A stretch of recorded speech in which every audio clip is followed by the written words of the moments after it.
주가의 향방을 알 수 있는 힌트, 기업에게 직접 듣는 IR 정보, 노다지 IR 노트에 있습니다. 고정 댓글을 타고 오세요.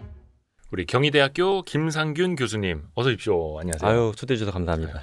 저희가 Y스트릿에는 처음 모셨습니다. 아, 예. 근데 별책 부록으로는 저희가 방송 나갔습니다만. 맞아요. 네네네. 근데 이제 교수님이 뭐 메타버스, 네. AI 네. 다각도로 이제 연구 많이 하고 계시는데 네. 이번에는 자녀 교육 관련된 책입니다. 네. 2030 자녀 교육 네. 로드맵. 예. 근데 이제 AI라든지 메타버스라든지 약간 뭐라 됩니까? 좀 미래에 네. 대해서 연구를 하시다 보니까 학부모님들도 교수님한테 되게 많이 찾아오시고 질문 많이 하신다면서요.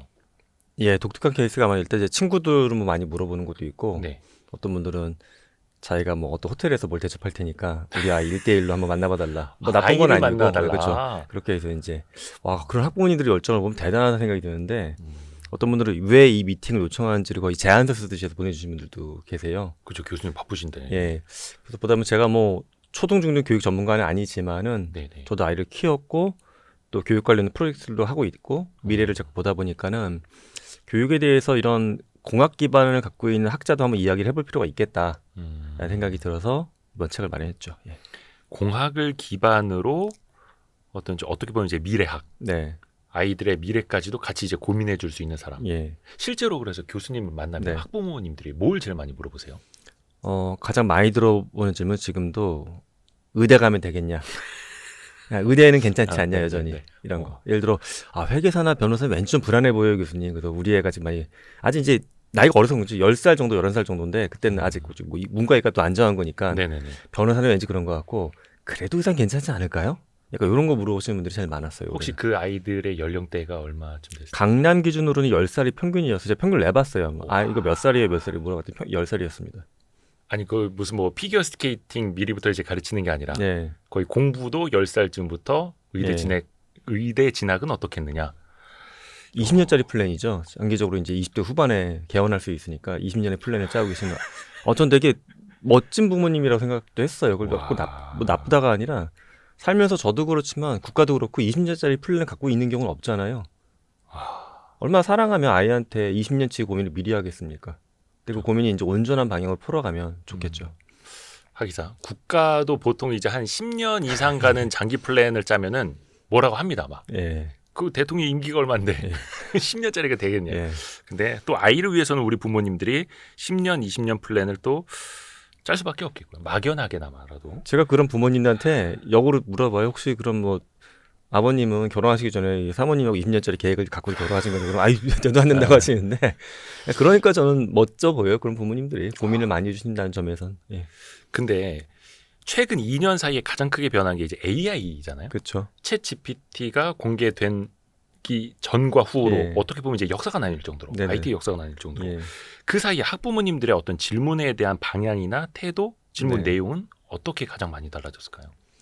사실 AI 이전에도 우리가 뭐 메타버스에 대한 얘기도 많이 했었고 생명공학 얘기도 많이 했었고 산업용 로봇 얘기도 많이 했었는데 나머지는 발전 속도가 좀 더뎠다고 느꼈던 것 같아요.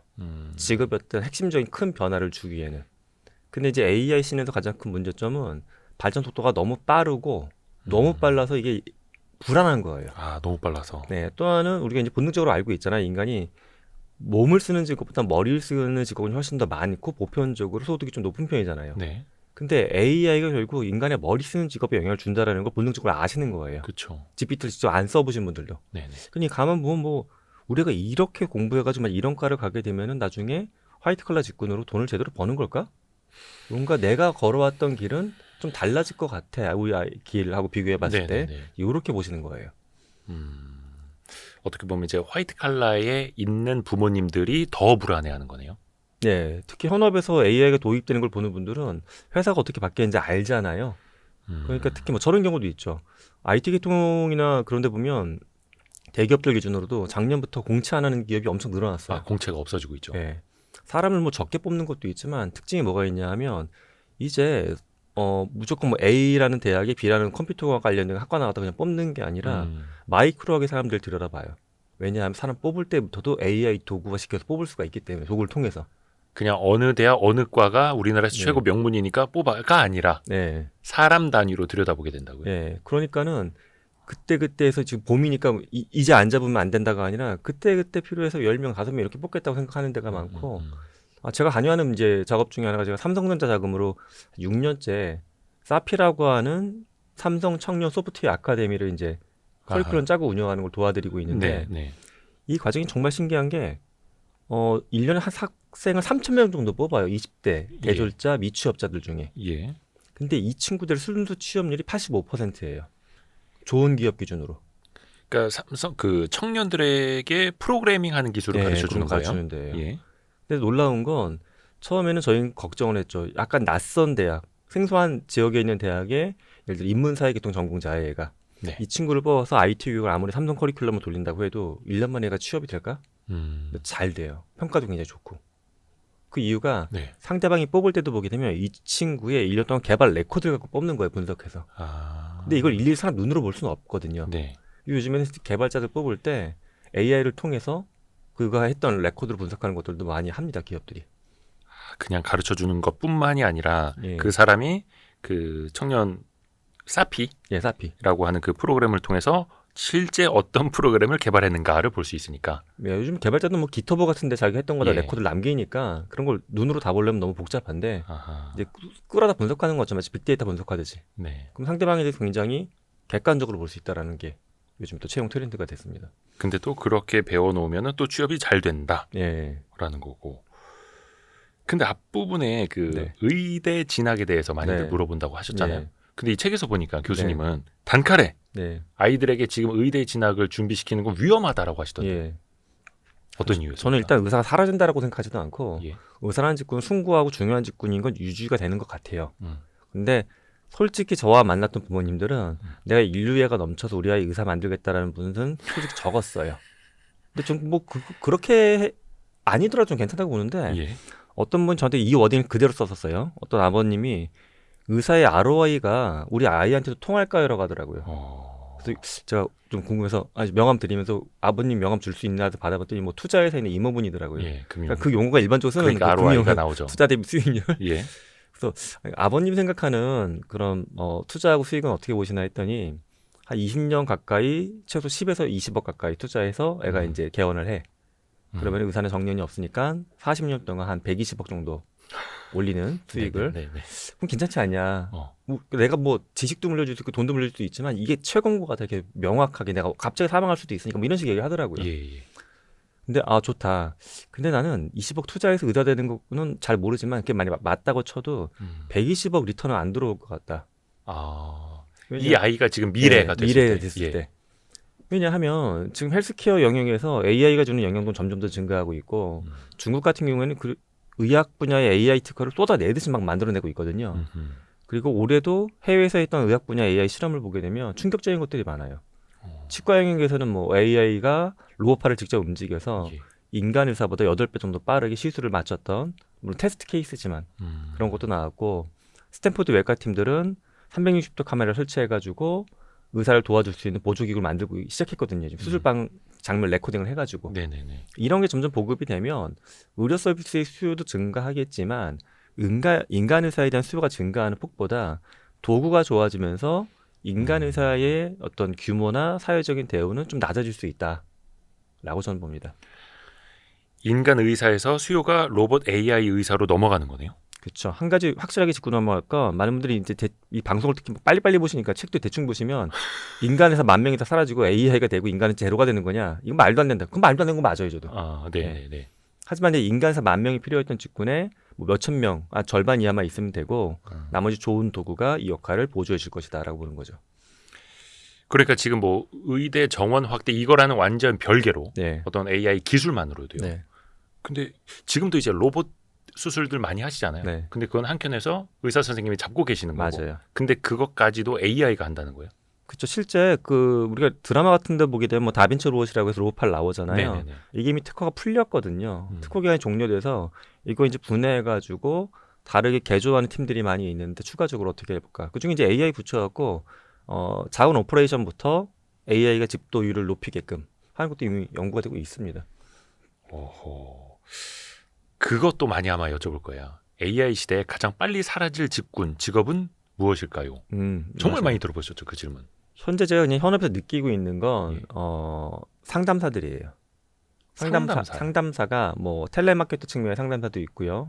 올해 미국 같은 경우는 2만 명 정도가 집단 해고된 케이스 보고가 됐는데 네. 손해사정인들이었어요. 어떤 보험회사에. 아하. 그러니까 그 회사가 AI 챗봇으로 실험을 몇 달 돌려봤더니 괜찮다. 근데 제로는 아니에요. 그러니까 오류율은 있어요. 인간이 네. 필요한 시점도 있고. 네. 그래서 인간을 소수만 남겨놓고 2만 명 가까이를 일시에 해고했던 케이스도 보고가 됐습니다. 그 상담사는 이제 콜센터 콜센터 쪽. 같은 그런 상담사분들. 예. 손해사정사까지도 대체가 돼요. 네, 그거는 예를 들어서 몇 대 몇, 그렇죠. 누구한테 더 손해 네. 비율이 더 높고 예. 누구한테 책임을 더 물어야 돼 이런 네. 거 하는 사람들까지도. 실제 은행에서도 보면 여신 심사도 완벽하게는 안 됐지만 그 데이터를 긁어다 이미 쓰고 있긴 한다고 하더라고요. 아. 물론 최종적으로 인간이 봐요. 근데 이게 타당한가 안 타당한가까지 그 고객하고 실갱이하고 자료 주고받는 이 로드가 엄청 길잖아요. 네네네. 근데 이 결과만 리포트 나와 있으면 인간의 눈으로 한번 보는 거죠. 문제가 없는지. 사실 이것도 근데 1차적으로 그 손해사정 했던 것과 최종 컨펌 해주기 전에 이것도 묶어가지고 AI가 한 번 더 검토를 해주긴 해요. 이 다음 걸 인간이 보는 겁니다. 그러니까 인간의 역할이 훨씬 더 좁혀지지만 책임감은 더 증가하는 쪽으로 가는 거죠. 아하.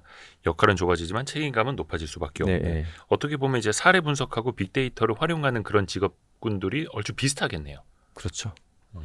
그런 직군의 특성을 보게 되면 어떤 게 매뉴얼화돼 있어요. 우리 손해사정 업무도 아. 법전처럼 뭔가 매뉴얼 내에서 찾아주는 거잖아요. 경로를. 그러니까 이런 작업이면서 업무의 턴오버, 그러니까 사람들이 들고 나가고가 많아. 아하. 그리고 비슷한 게 계속 발생해. 이런 직군들이 좀, 그래서 제가 아까 텔레마케터 말씀드린 게 비슷비슷하거든요. 상담사의 직군들이. 업종이 달라도. 요 분들에 대한 영향력이 좀 커지고 있습니다. AI가.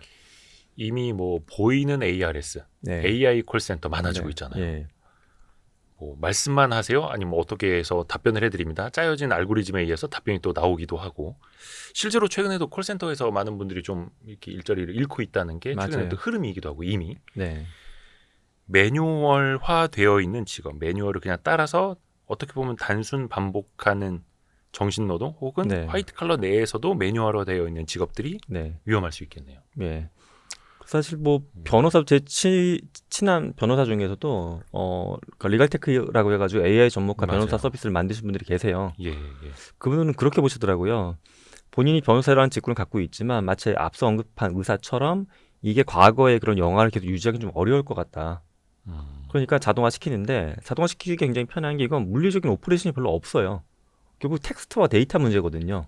판례 분석하고. 네. 근데 사실 저건 있죠. 아무리 그래도 고객을 만났을 때 신뢰감이 있죠. 사람이 아직까지는 화면에 있는 AI 챗봇보다 인간 변호사 만나고 악수 한번 하고 차 한잔 마셔야지 왠지. 그렇죠. 그건 맞아요. 그것도 맞고. 또 하나는 그들이 라이센스 직군이다 보니까는 허가의 문제는 있어요. 하지만 역사가 봤을 때 우리가 안 된다고 해서 끝까지 막을 수는 없거든요. 이게 효율성 위주로 가다 보니까 시장은. 네네네. 예. 근데 어떻게 보면 변호사도 마찬가지고 판사들도 어떻게 보면 이제 판례를 예. 따라서 하고 요즘에 그 뭡니까 이거 예. 판결문. 판결문. 판결문도 AI로 쓸 수 있다고 하더라고요. 그러니까 초안이나 대안 같은 건 받아볼 수 있는 것 같고, 네. 제가 판사 말씀이 나와서 그런데 제가 올해 1월부터 11월 때까지 예. 사람들이 그 유튜브나 신문 기사 댓글 반응을 좀 대규모로 긁어서 분석해봤거든요. 한국인이 AI로 대체될 가장 많이 바라는 직업, 바라는 희망하는 직업이 판사였어요. 예. 판결에 또 이제 불만도 있고 불만이 많으니까. 그러다 보니까 뭐 예, 그러니까 30까지 그런 것 가고 막 같아요. 하긴 예, 하는 건데. 예. 근데 교수님이 보시기에는 실제로 네. 판사도 AI로 대체 가능하다고 보세요? 판결문에 대한 어떤 그 초안이나 대안을 만드는 것까지는 가능해요. 음. 판사도 많은 그 리서치 작업을 하면서 결과물에 도달하는 거잖아요. 네. 이 도달하는 작업을 단축시켜주는 데는 굉장히 큰 도구가 되는데 판사들을 사라지게는 못하게 하는 게 판사는 말 그대로 판단하는 직업이거든요. 네, 판단. 또 때에 따라서는 누가 신뢰가 안 갈 수도 있지만 판단하고 결과에 대해서 책임지는 게 인간 판사의 역할이라고 봐요. 근데 이렇게 무거운 판단과 책임을 우리가 소프트웨어 코드한테 맡길 수 있을까? 전 대안을 뽑거나 추가적인 자료를 보는 것까지는 가능하지만 그걸 맡기지는 못한다. 그걸 맡기면 결국 우리가 그렇게 두려워하는 터미네이터 속의 예. 스카이넷처럼 아. 기계가 주도권을 갖고 있고 인간은 복종하는 존재처럼 가는 첫 번째 관문인 것 같아요. 그러니까 판단까지 AI에게 다 맡겨버리면 사실상 인간의 어떤 사회 규범에 대한 주도권까지 AI에게 내주는 개념이 되겠네요. 그쵸. 그래서 그거는 어떤 물리적으로 데이터적으로는 할 수 있을지언정 예. 인간이 최종적으로 그 권한은 AI에게 넘겨주지 않을 것이다. 약간 이런 네, 개념일까? 맞아요. 사실 우리가 일부 넘겨준 거 살짝은 있는 게 예. 내비게이션도 AI인데 대부분 아. 운전자가 내비 따라서 운전하거든요. 예, 예. 그러면서 시키는 대로 가죠. 인간의 공간 지각력은 점점 더 안 좋아지고 있어요. 이게 어떻게 무슨 SF 세계관으로 보게 되면 AI가 진짜 뭐 의식이 있다라고 치면 인간의 공간 지각력을 나쁘게 만들기 위해서 막 길을 알려주고 있는 거예요. 판단하지 마, 생각하지도 마, 맞아요. 운전만 해. 근데 뭐 그렇게 내비게이션이 나쁜 의도가 갖고 있는 건 아니지만 결과적으로 봤을 때 우리가 그 판단을 따르면서 공간에 대한 판단력이 낮아진 건 확실합니다. 맞아요, 맞아요. 저도 예전에 어디 책에서 봤는데 2000년대 초반에 영국 런던 택시 운전사들 대상으로 조사를 해봤대요. 맞아요. 근데 그렇게 수십 년간 운전 잘하신 분들은 해마라고 하는 기억력 네. 관장하는 영역이 네. 되게 커졌다고. 네. 근데 그 운전을 그만두니까 점점 작아졌다고 다시. 실제 내비게이션 많이 쓰는 집단하고 실험을 해보면요, 예. 그 공간 지각력이 떨어진 게 관찰이 되고요. 예. 그래서 이제 군인들 같은 경우에 미국에서도 뭐 여러 가지 도구를 도입하지만 결과적으로 디지털 디바이스가 없는 상태에서 독도법에 대한 것도 계속 훈련을 시키는 이유가 길 찾아가는 거. 모든 게 망이나 기계가 안 됐을 때 예, 그렇죠. 군인들이 길을 모르면 끝나는 거잖아요, 이건. 북극성 보고 찾아가야죠. 예, 네. 그러니까 그런 훈련 시킨다고 하더라고요. 맞아요, 맞아요. 그래서 이제 지도랑 나침반 딱 주고 야 찾아가 그러면 이제 네. 다 예? 예. GPS는요 이렇게 되는 네. 거죠. 근데 나중에 인간이 모든 걸 다 AI에게 내줬을 때 그렇게 될 수 있으니 예. 기술은 될지언정 우리가 내어줄 수 없는 직업이라는 게 있는 거고. 네. 근데 뭐라 해야 될까 좀 위축은 될 것 같아요. 네. 왜냐하면 이제 보조 기능을 네. AI가 충분히 할 수 있기 때문에. 네. 예를 들어서 단독 법원이 아니라 합의 보는 법원들 있지 않습니까? 예, 예. 판사 세 네, 분이서 네. 같이 예, 하시는 예, 예. 그런 한 분 정도는 또 AI가 대체할 수도 있을 그것도 것 가능하죠. 같고. 이제 흥미로운 케이스를 말씀드리면 폴란드에 그 럼주 만드는 회사가 있는데 럼주. 럼주 만드는 회사 중에서 하나가 미카라고 하는 AI CEO를 도입을 했어요. 그게 뭐 이렇게 사실 법리적으로는 의미가 없죠. 대표이사가 등기가 안 되니까. 네네네. 근데 형상화를 시켜놓고 해서 이제 회의할 때 같이 딱 세워놓는 거예요. 이유가 뭐냐 하면 주관을 버려라는 거죠. 인간의 주관이나 편견. 그래서 대표이사라는 걸 직함을 달아놓으면 그래도 사람이 좀 더 존중하면서 얘기를 들을 거니까 지금 말씀하신 거랑 비슷한 케이스를 도입한 회사들도 조금씩은 있습니다. 네. 진짜 냉정하게 한번 판단을 해봐 이런 예, 식으로요. 예, 중요한 의사결정도. 예. 신기합니다. 근데 앞부분에서 이제 의사라는 직업 자체는 당연히 사라질 수는 없다라고 네네. 말씀해 주셨는데 그러면은 의사라는 직업도 유지가 되되 어떻게 네. 보면 그 모수도 유지가 될 수 있다고 보시는 거 아니면 좀 이거 역시 위축될 수밖에 없다라고 보시는 거예요? 숫자가 줄 거라고 봐요. 절대적인 줄어든다. 숫자가? 네, 되게 단순하게 보면은 우리가 코로나 이전까지만 해도 원격 진료에 대해서 생각도 잘 안 했었잖아요. 근데 그쵸. 겪으면서 지금 저 같은 경우도 주기적으로 먹는 약은 닥터나우 통해서 온라인으로 진료해서 먹거든요. 아. 근데 그 온라인으로 진료하는 의사분들을 보게 되면 프로세스가 훨씬 빨리 돌아가는 거죠. 그러니까 옛날에는 오프라인에서는 하루에 만약 20명 봤다고 치게 되면 그걸로 하게 되면 한 두세 배는 보지 않을까 싶어요. 예. 그렇죠. 뭐 번호표 뽑고 예진 보고 기다리고 들어왔다 네. 나갔다 하고 그런 네. 시간만 아껴도 네. 훨씬 더 능률이 또 높아질 수 있는 거고. 또 지금 유엔 보고서를 보게 되면 예. 인류가 지금 현재 지구 인류가 80억 정도라고 보는데 유엔의 예측을 봤을 때는 아무리 증가해도 100억 안 넘을 거라고 예측하고 있어요. 어떤 자원의 한계성 때문에. 그러면 결국 인구가 증가하는 거는 어느 정도 제약이 되어 있고 그나마 의료 서비스의 전체 수요가 증가하는 건 고령화. 때문인데 네네네. 저는 고령화로 인한 수요의 증가보다는 AI나 그런 디바이스로 인한 인간의 대체 비율이 더 높지 않을까. 또 하나가 더 있는 건 올해 노벨 화학상 받은 게 하사비스잖아요. 예, 데니스 예. 하사비스. 그 예전에 알파고 만들었던. 네, 알파고. 그 알파폴드 2라는 예. 단백질 구조 분석하는 도구 그걸로 인정받은 건데 제가 지난달에 네이처 논문 봤더니 이제 알파폴드 3에 일단 예. 소스 코드 갱신된 것까지 싹 다 공개했더라고요. 마음대로 갖다 연구하세요라고. 뭐 신약 개발을 하든 뭐라든. 네, 신약 개발. 근데 그렇게 해서 진짜 약이 좋아지게 되면 사실 미국 같은 경우에 사람들이 병원을 덜 가는 이유가 뭐 좋은 건 아니지만 약을 마트에서 막 팔잖아요. 사람들이 약을 먹고 대충 해서 병원 안 가는 건데 지금 그건 리스키한 거지만 만약에 알파폴드가 정말 의학 발전 서포터를 해서 좋은 약들이 많이 나오게 되면 인간 의사의 역할은 좀 줄어드는데도 기여가 된다라고 봐요. 사람들이 건강해지면. 왜냐하면 알파폴드에서 가장 꿈꾸는 게 궁극적인 약 중에 하나가 암 치료제거든요. 그럼 당연히 어떤 오퍼레이션 측면에서 의사를 만나는 비율은 더 줄어들겠죠. 신약 개발하는데 드는 시간, 비용도 확 줄일 수 있다고 하고. 그게 다 오픈소스로 공개가 된 거예요? 네. 하사비스가 연설에서 그 얘기했어요. 자기가 생명과학자들 연구 시간을 수십억 시간 단축시켜줬다. 사람들이 다 동의. 저거 뭐 거만한 얘기가 다 동의합니다. 끄떡끄떡. 그러니까 어떻게 보면 이제 AI가 확실히 많은 편익을 주고 예. 비용의 절감이라든지 그런 혜택을 주는데 당장 개개인 입장에서 봤을 땐 당장 내 일자리, 네. 내 자녀의 일자리 그쵸. 이게 또 걱정이 되는 거고요. 맞아요. 그럼 어떤 일을 시키면 됩니까? 절대 사라지지 않을 직업은 뭐가 있습니까? 저는 직업이라기보다 특성을 좀 보면 좋겠는 게 특성이요. 조금 전에 우리가 얘기했던 것도 판사나 뭐 변호사에서도 또는 뭐 어떤 손해사정인만 봐도 판단하는 직종은 인간이 갖고 있는 거잖아요. 네네네. 판단해야지만 저희 책임질 수 있는 거. 즉 인간한테 필요한 역량이 판단하는 힘이 굉장히 중요해지는 것 같아요. 근데 지금은 보면 기업에서 피라미드 구조에서 아래직급들을 보게 되면 판단을 스스로 안 하거든요. 그렇죠. 판단은 이제 이른바 관리자, 네, 책임자가 관리자. 하죠. 근데 요즘에 이제 신입사원들 보면 다 어려워하는 게 들어가자마자 자꾸 자기 리더처럼 돼야 한대요, 회사에서. 데이터를 다 주고서 예, 네가 당신이 이제 기한을 해오는 게 아니라 결정을 해가지고 오라고 아예. 요즘 신입사원은 네, 원래는 이제 나는 자료 조사하고 약간 허드렛냐 하는 사람 같았는데 예. 회사에서 점점 더 도구가 좋아지다 보니까 도구를 막 연결을 해주면서 개인을 리더처럼 생각하는 거예요.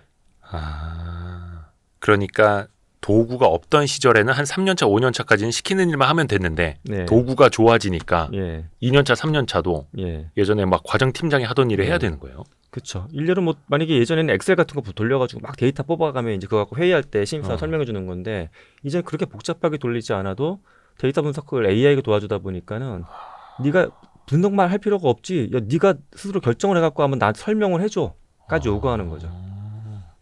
판단력이 중요해집니다. 이야, 도구의 힘이 강력해질수록 인간의 판단력이 중요해진다. 저만 봐도 저희 원생들을 예전에는 우리가 뭐 3일 뒤에 어떤 논문 2개씩 읽어서 서로 리뷰해주자 예, 스터디. 근데 요즘에는 그렇게 안 하고 그런 리뷰 정도는 AI가 해주거든요. 해줘요. 아니 해외 논문이 제가 모르는 분야 요즘에 이렇게 저 GPT $200짜리 쓰는데 와. 그럼 이제 걸어놓고도 이렇게 돌리면 굉장히 리뷰를 잘해줘요. 박사 3, 4년차가 리뷰하는 수준만 해와요. 해외 논문 같은 해외 거요? 논문 같은 것도. 그러면 저희 어떻게 하냐면 그 친구들한테 너도 똑같이 그렇게 해와. 그래서 이제 다 알고 있던 전제하에서 넥스트. 시켜보는 거예요? 네, 넥스트에 대해서 이야기하자. 어. 그 학생들도 이제 원래는 이거 교수님이 무슨 얘기할지 모르는 상태에서 그냥 리뷰면서 정리해서 발표했는데 그게 아니라 자기가 정리한 거에 대해서 2차, 3차 생각을 해갖고 이제 회의에 들어오지 않으면 역할이 없어지는 거죠. 예. 더 힘들어진 거네요. 그러니까 네. AI가 생각하지 못하는 것, 네, AI가 판단하지 못하는 것을 해야 되니까 인간이라는 동물이 더 고등해져야 되는 거네요. 맞아요. 기존에는 학생들이 만약에 1, 2, 3 논문을 각자 분석해 오면 저는 그걸 보고서 예. 야, 우리가 이제 여기서 이런 거 연구해야 되지 않을까라고 약간 제가 얘기를 끌어나갔는데 그게 아니라 다 1, 2, 3 논문을 한꺼번에 다 보고 오니까 학생들한테 제가 이걸 물어보죠. 논문 다 보고 왔으니까 어떤 거 했으면 좋겠냐고 먼저 한번 얘기해보라고. 예. 피곤해진다. 이게 피곤해지는 걸 수도 있지만 예. 어찌 보면 사람들은 다 조직에서 리더가 되고 싶다 생각하잖아요. 내 생각대로 뭔가 꿈을 펼쳐보고 싶다. 근데 늘 나는 방향키가 없이 엔진 또는 뒤에 있는 역할이었는데 방향키를 내가 일부 줄 수 있다라고 생각하면 또 기회도 될 수 있지 않나. 이 기회가 좀 아직은 좀 버겁지만 좀 그렇게 생각합니다. 그러니까 어떻게 보면 이제 야망이 있는 사람들한테는 훨씬 더 그 핸들, 방향타를 쥘 수 있는 기회가 빨리 오는 거고, 네. 그렇죠. 그게 준비가 안 된 사람한테는 버거운 거고. 네. 전 아직 판단을 하기가 너무 무서운데요. 왜 저한테 벌써 핸들을 맡기세요? 저 무서워요. 네. 저는 그냥 옆자리 조수석에 달래요라고 하는 거고. 어떤 맞아요. 사람들은 오케이 기회다. 내가 잡고 한번 풀악셀 밟아볼게 막 이런 거고. 제 제자 중에도 나이가 뭐 34회 정도 되는 젊은 친구인데 영상 쪽을 이제 학사 석사 공부했어요. 예, 영상. 근데 박사를 이제 저희 레벨에서 같이 공부하고 있는데 이 친구도 원래 경로라고 하게 되면은 졸업 후에 그런 어떤 뭐 제작사나 프로덕션 가가지고 뭐 박사를 땄다고 해도 중간이나 그 아래쪽에서 시작을 올라가야 되는데 네네네. 이 친구는 아예 회사를 차렸어요. 본인 영상 관련된 거를 AI 도구로 사람이 많지 않아도 기획부터 해서 제작까지를 AI로만 다 할 수 있다고 보여지니까 자기가 AI 기반 제작사 대표. 옛날에 대표가 되려면 한참 걸렸었는데 대표가 돼버린 거죠 그냥. 기획부터 제작까지. 예. 하기사 그게 또 가능한 시대죠. 네. 최근에도 뭐 소라도 그렇고 네. 비오입니까? 배오입니까? 구글에서 공개한 거 예. 비오2 네. 장난 아니더라고요. 네. 그런 거. 저도 이번 학기 저희 대학원생들한테 숙제가 한 학기 과제가 1인당 하나씩 자기를 주인공으로 한 영화 만드는 거였어요. 영화를요? 예. 40대 50대 MBA 과정 학생들한테. 반응이 어떻던가요? 학생들 반응이? 처음 학생들이 도망가고 싶어 했어요. 이게 되냐고. 우리가 자기 영상 쪽 공부했던 사람도 아니고 AI 잘 못 다룬다고. 네네네. 근데 이제 그걸 한 학기라고 대속한 것도 아니고 실제 툴 같은 거 알려준 건 3주 정도밖에 안 되고 그걸 바탕으로 인당 3, 4분 정도의 그러니까 자기에 대해서 일단 어떤 시놉시스 잡는 것도 되게 어려워요 처음에. 회사에서 만들었던 문제는 다 기획서나 보고서거든요. 업무용. 네네네. 그럼 인문학적인 거 해본 적이 없거든요. 네. 근데 그것도 AI 도움 받아가면서 인터뷰 해가면서 시나리오 작업하고 그걸 바탕으로 영상 음악 다 만들어서 완성까지 했는데 30명 중에 28명이 성공했습니다. 그러니까 나에 대해서 나에 대한. 거의 그럼 그분들은 AI 서비스로 만든 거예요? 그렇죠. 뭐 런웨이나 그때는 이제 소라가 아직 공개되기 전이어서 런웨이를 썼고 뭐 미드저니 같은 거 쓰고 음향 같은 경우도 11랩스라는 거 써서 더빙 쓰고 그러니까 100% AI로만 만든 거예요. 제작은 어떤 인간의 성우를 쓴다든가 직접 그것도 아니고. 카메라를 찍거나 이런 거 하지 않고. 예. 근데 그렇게 한두 번 해보면 처음에는 네. 되게 난해했던 사람들이 네. 나중에는 쉽네 막 이렇게 되는 거예요. 그럼요. 그래서 잘해요. 퀄리티가 저희는 그 영화제도 있어요, 내부적으로. KH 뭐 영화제 해가지고 트로피도 만들어서 주고 반대로 학생들도 저한테 교수님 덕분에 자기가 영화 감독이 됐고 주인공이 됐다 해서 또 트로피도 하나 주고 해서 저희끼리 축제를 한번 했죠. 예. 근데 이게 지금 초반이니까 그런 게 가능해요? 어떻게 해요? 막 이렇게 반응이 나올 네. 텐데 이 영상을 불과 한 2, 3년 뒤에만 봐도 아유 저때 저 사람들이 저런 얘기하고 있었어? 뭐 맞아요. 이렇게 그럴 반응이 것 나올 같아요. 것 진짜 같아요. 그럴 것 같아요. 너무 빠르니까. 예. 그래서 교수님이 약간 그런 숙제를 내주시더라도 한 6개월만 안 하고 버티고 있으면 더 편리한 서비스가 나올 것 같아요. 맞아. 왜냐면 그때 봤던 원웨이보다 지금 어. 구글이나 소라 서비스가 더 편하니까. 좋긴 좋아요, 사실. 예. 너무 빠릅니다. 예. 그래서 교수님이 이 2030 자녀교육 네. 로드맵 이 책을 통해서도 말씀하시는 게 그래서 공부법, 네. 교육 방법도 변화가 불가피하다. 네. 이렇게 이야기를 하시더라고요. 예. 역시 AI 때문이고. 예. 전 사실 올해 가장 의도적으로 만나려고 노력했던 집단이 장학사, 교장 선생님 이런 분들이었어요. 왜냐하면 교육에서 실무적 영향력을 있는 분들이잖아요, 그분들이. 네네. 장학사, 교장 선생님들. 그분들한테 제가 솔직히 들었던 이야기는 현실의 어려움은 인정해야죠. 입시. 예. 어쨌든 입시를 향해서 가지 않으면 학교가 문제가 생기죠. 네. 학부모님들이 원성이 심하고. 하지만 재량이라는 부분도 분명히 있거든요. 학교장 재량. 네네네. 근데 학교장 재량도 지금 대부분은 입시에만 몰인을 해요. 표준적인 거. 예. 그럼 뭘 하자는 얘기냐면 동일하게 입시 중심 교육을 받은 친구들이 AI가 입시 중심 교육에서 있는 콘텐츠들을 더 나보다 잘하는 시대에 살아남을 수 있을까? 제가 올해 인터뷰했던 분 중에 하나가 그 MS의 애저 AI 담당하는 부사장님하고 인터뷰했는데 MS는 AI를 만들어서 인력 대체를 하고 있잖아요. 내외부적으로. 네. 그렇게 사람을 대체하는 거에 앞단에 서 있는 AI 기업 MS 어떤 인재 원하냐고 내부적으로는. 예. 근데 딱 바로 얘기하시더라고요. 창의력 있는 인재 원한다고. 창의력. 창의력. 그런데 우리의 입시 교육은 창의력하고 반대로 가고 있는 거죠. 외워야죠. 그렇죠. 창의력은 답을 얘기하는 게 아니라 나만의 생각을 끄집어내는 건데 입시는 질문을 선생님이나 시험지가 하고 나는 시험지나 선생님이 미리 품고 있는 답을 맞춰내는 게 나기 때문에 여기는 상상력이 별로 필요하지 않아요. 이 교육을 대학에서 거의 비슷하게 해요, 솔직히. 그렇죠. 이런 교육을 거의 20년 가까이 받은 친구들이 20대부터 사회에 나가면 지금 다 창의성 있는 인재 얘기하는데 이건 너무 이 친구들은 가혹한 요구사항이죠. 그렇게 안 컸는데 갑자기 그걸 요구하니까. 그럼 창의성은 어디서 나올까? 머릿속에 낯선 것들이 있어야지 연결될 때 창의성이 나와요. 머릿속에 낯선 것이 있어야 것들. 한다. 근데 낯선 것이 우린 별로 없는 게 옆에 친구랑 똑같은 것만 있죠. 그렇죠. 똑같은 거 공부하니까. 예.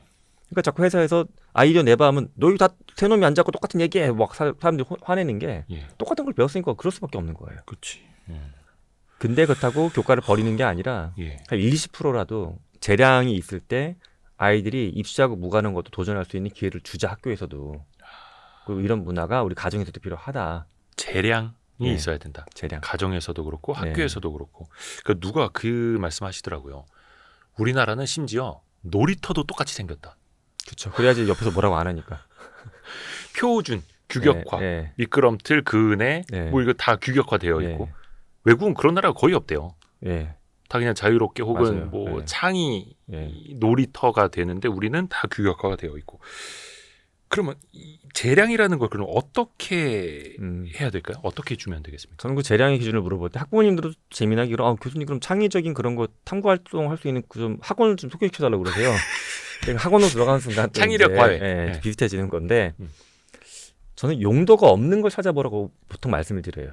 용도가 없는 거요. 부모님 머릿속에서 떠오른 무언가 또는 아이가 하고 싶다 갖고 온 무언가가 그 용도는 사실 입시죠. 입시하고 딱 직결이 안 되는 거면 일단 괜찮은 것 같다. 나쁜 게 아니면. 그게 가능할까요, 우리나라에서? 입시랑 상관없는 걸 시키세요라고 하면 당장 학부모님들이 예. 네 알겠습니다 교수님 뒤로 가서 막 욕할 욕할 수도 있죠. 교수님, 예. 아무도 모른다고. 근데 우리가 과거에는 그랬어요. 예를 들어 과거에 뭐 하사비스 같은 사람, 뭐 스티브 잡스, 그다음에 뭐 저커버그 이런 사람들 성공 스토리 보면 이상한 거 많이 했는데 네. 그때는 그 사람들이 소수였기 때문에 그럼 어쩌다 하나의 천재의 이야기지 일반화할 수 없어요 했죠. 근데 그분들도 다 하버드, 스탠포드 예. 나온 대학 갔고. 그래서 저는 대학이 필요 없다거나 대학에 안 가야 된다는 생각 갖고 있지는 않아요. 예. 다만 이런 거죠. 만약에 10,000명이 있는데 10,000명이 다 스카이를 목표로 해서 입시에 올인을 해. 근데 그중에 일부는 스카이를 가고 나머지는 그 다음에 학교를 쭉 가. 예. 이 모델이 과연 개인과 국가한테 도움이 될까? 아니면 어쨌든 내가 공부하는 걸 봤더니 내가 스카이 갈 정도의 머리는 안 돼. 근데 대학은 가긴 갈 거야. 난 만약에 컴퓨터공학을 배우고 싶긴 하니까. 네. 그러면 그 정도 선에서 20%는 컴퓨터공학을 배우고 만약에 그거 진학하기 위해서 공부하지만 예술을 공부할 수 있는 거예요. 예술 공부하게 되면 얘가 컴퓨터공학자가 됐을 때 이상한 예술 분야에 쓸 수 있는 도구를 만들어낼 수도 있고 또는 예술 분야의 도구가 아니더라도 예술적인 감상을 갖고서 뭔가 프로그래머를 하거나 기획하는 독특한 개발자가 될 수도 있고. 예. 저희 그러니까- 아이들도 그래서 비슷하게 사실 키웠어요. 저희 아이들은 예. 예를 큰애 같은 경우에는 중고등학교 때 다녔던 학원 중에 뭐 마술도 배웠었고 한국무용 같은 것도 배웠었고 걔가 뭐 예술 쪽 정장 아니었어요. 지금도 이제 어떤 회사의 개발자로 일을 하고 있거든요. 그러니까 한국무용도 사실 제대로 예. 가르치려면 돈 엄청 든다면서요. 예. 근데 그게 한국무용으로 나아가라가 아니라 그렇죠. 한국무용을 취미생활. 배우면서 취미생활 또 창의력도 키우고 신체 발달도 되고 네. 다른 하고 싶은 공부도 건강하게 할 수 있는. 네. 그렇게. 자꾸 우리 주변에서 뭐 한다고 그러면 그거 나중에 어떤 자소서에 쓸 수 있느냐, 수시 면접 볼 때 뭐 서류를 넣을 수 있는 거냐, 자꾸 이거 따지다 보니까는 아이들이 진짜 자기가 흥미가 있고 막 신나서 하는 건 별로 없고 다 입시 중심으로 99% 가는 거죠 이게. 근데 교수님 자제분은 IT 개발 네. 하고 있는 거고요. 근데 여기서 이 친구가 했던 것 중에 하나가 이거 밖에 나가서 얘기하는 걸 싫어하긴 하는데 웹툰 같은 걸 좀 잘 그려요. 그래서 개발자 이걸 웹툰은 좀 그리더라고요. 저는 그 얘기도 했어요. 너 그럼 개발 재미없으면 1년 정도 회사 나와서 웹툰 작가로 한번 해봐라. 뭐 그러면 또 아직은 그렇죠. 아직은 어리니까 아빠 인생에서 1년을 그렇게 써도 될까? 뭐 어때? 너 수명 증가할 거야. 너 평균 수명이 100세 몇 넘어갈 살인데요? 거니까 지금 이제 20대 중후반 정도. 어. 여자아이여서 군대 안 갔으니까. 근데 그 나이 때 아이는 또 그 생각을 해요. 인생에서 1년 그렇게 쓰는 거. 근데 그쵸. 아빠는 다르다. 1년 되게 탐험이다. 어. 네가 만약에 웹툰 작가로 망할 수도 있지만 그걸 1년 하고서도 개발자 다시 또 되게 되면 너만의 또 매력이 있는 거다. 인생 길다. 더 길어진다 너는. 그 얘기 하죠 저는. 야, 탐험이라는 단어가 되게 좀 이색적으로 와닿네요. 네. 탐험이라고 하면 뭐 톰 소여의 모험 막 이런 네. 것만 생각을 하는데 본인이 하고 싶은 일, 배우는 것 예. 이거 하나하나가 탐험일 수도 있겠네요. 그렇죠. 근데 어떻게 보면은 약간 융합 네. 같다는 생각도 들고요. 맞아요. 우리가 이제 아까 또 제가 상상력, 창의력으로 말씀드렸지만 네. 또 융합형 인재 얘기 사람들이 많이 하잖아요. 근데 융합형 인재가 사실 별로 없어요 시중에. 똑같은 것만 배웠기 때문에. 그렇죠. 어떤 특정한 전공 네. 아니면 정규 교육 예. 이렇게 되니까요. 저만 봐도 학부 때는 예를 들어 제역에서 로보틱스라는 거 공부했었고 예. 석사 산업공학, 박사 인지과학. 예. 미국에 교환 교수 갈 때는 어떻게든 막 머리 뚫고 들어가서 교육공학이라는 공부했었거든요. 그러니까 뭐 제가 다 잘했다는 게 아니라 전 저 같은 사람만 있어도 또 안 된다고 생각은 해요. 근데 우리 사회에는 융합형으로 공부하고 탐험했던 사람의 숫자가 너무 적다. 이 시대는 많이 필요한데 이렇게 봅니다. 그러니까요. 이게 사실 저는 김상균 교수님을 한마디로 어떻게 소개를 해야 되지? 좀 고민을 했거든요. 네. 솔직히 무슨 전공을 하신지도 잘 모르겠고. 제가 많이 쓰는 문구가 있는데 제가 그저께 북토크 했는데 저희 예. 학교 학생이 이제 왔는데 선물이라고 해서 책갈피 하나 금속으로 만들어줬어요. 네네네. 거기에 그 문구를 써놨더라고요. 본인이 공감했나 봐요. 아이의 호기심을 품은 탐험가. 저는 그렇게 살고 싶거든요. 오. 저희 아이들 그렇게 살았으면 좋겠고 제 제자들도 그렇게 살았으면 좋겠고. 예. 그래서 교수님 뭐 공학을 베이스로 하기는 하십니다만 뭐 네. AI, 메타버스, 뇌과학 뭐 했죠? 엄청 많아. 네, 여러 가지 다 막 공부하고. 근데 미래에는 사실 그런 인재가 이제 융합형 AI 시대에는 더 잘 뭐라 해야 될까 본인의 인생을 설계하는데 더 주도권을 가질 테고요. 네, 그러니까 그런 표현을 하지 말아야겠네. 이제 뭐 쓸데없이 뭐 하지 마라라는 표현을 하지 네. 말아야겠네요. 전 삶에 쓸데없는 게 나쁜 짓 말고는 없는 것 같아요. 어. 다 도움이 됩니다. 예. 나쁜 짓만 하지 말고 범죄만 안 저지른다면 그래서 용도가 없는 것을 하라. 그게 재량이다. 네. 근데 참 이게 학교 공부 안에서는 참 뭔가 틀을 깨기가 어려울 것 같아요. 아직까지는. 그래서 제가 낮은 비율을 그나마 강조드린 겁니다. 이걸 뭐 80%를 그렇게 하라고 하면 저도 너무 리스크가 큰 거고 한 1-20% 선에서만 그렇게 해주십사. 그러면 또 좋은 게 제가 이거 자꾸 푸시하기 위해서 말씀드리면 그렇게 하면 사실 1-20% 시간에 공부를 입시 공부 더 하는 것보다 예. 아이가 리프레시 돼요. 에너지가 올라오고. 그래서 오히려 원래 하는 입시 공부에 집중력이 올라갑니다. 그러네요. 예. 그 얼마 전에도 화제가 됐던 게 학생들 그 체육 시간을 줄인다고 해가지고 네. 실제로 줄었다고 하더라고요. 네. 학부모들은 국영수 과학 이 시간을 늘려야지 막 체육 좋아하시죠. 미술 이런 거 네. 줄이라고. 네. 근데 거꾸로 가야겠네요. 예. 우리나라가 전체 OECD 국가들 중에서 학습량으로 절대 안 밀려요. 학습 시간이. 그렇죠. 예. 그러니까 지금 중요한 건 학습 시간을 더 늘리는 게 아니라 오히려 거기서 효율화를 찾는 게 더 중요합니다.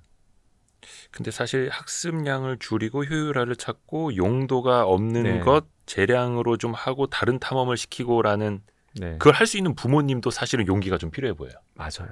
내가 그렇게 일시적으로 안 후퇴를 해도 살았거든요. 되고. 예. 예. 그러니까 부모님이 용기가 필요한 시점입니다. 근데 부모님이 나의 판단을 믿는 용기도 필요하지만 내가 이렇게 판단하고 기회를 줬을 때 우리 아이가 잘 할 거야 라고 하는 또 믿음이 같이 필요하죠.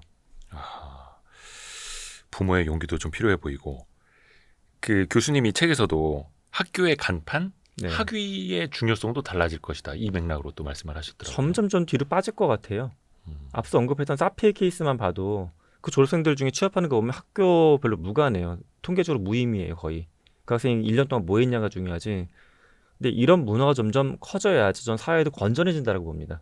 물론 그들이 입시 교육에 쏟아부었던 노력을 좀 무시하는 건 아니지만 대학에 들어와서 또 노력하는 것도 많은데 그 부분에 대한 사회적인 고려가 좀 너무 적다라고 보거든요. 그러니까 과거에는 학교 간판 보고 네. 전공 보고 그냥 네. 공채 위주로 쭉 뽑았다면 네. 이제는 공채도 사라지고 있고 한 명 한 명의 특성이 중요하고 예. 개개인의 창의성도 중요하고. 참 재미난 게 옛날에는 우리가 사람을 많이 한꺼번에 뽑다 보니까는 네네네. 일일이 보기 어려웠어요. 예. 근데 지금 채용할 때 보면 AI에게 또 채용 면접도 대신해주고 필터링을 많이 도와주거든요. AI로 채용 면접 도와주는 시스템이 이미 수백 개는 나와 있어요. 그 201페이지에 네. 중요한 제목 소제목이 나옵니다. 대치동 엄마의 시간표를 버리자. 예. 의치값 떨어지는 소리인데요. 교수님 괜찮으시겠습니까? 아 그게 이제 대치동 어머니들 보면 표준 시간표도 돌리고 좀 예. 놀랐던 게 자료조사하거나 이제 인터뷰할 때 놀랐던 게 4학년인데 밤 11시 12시까지 공부하는 건 예사더라고요. 대학교 4학년이요? 초등학교 4학년.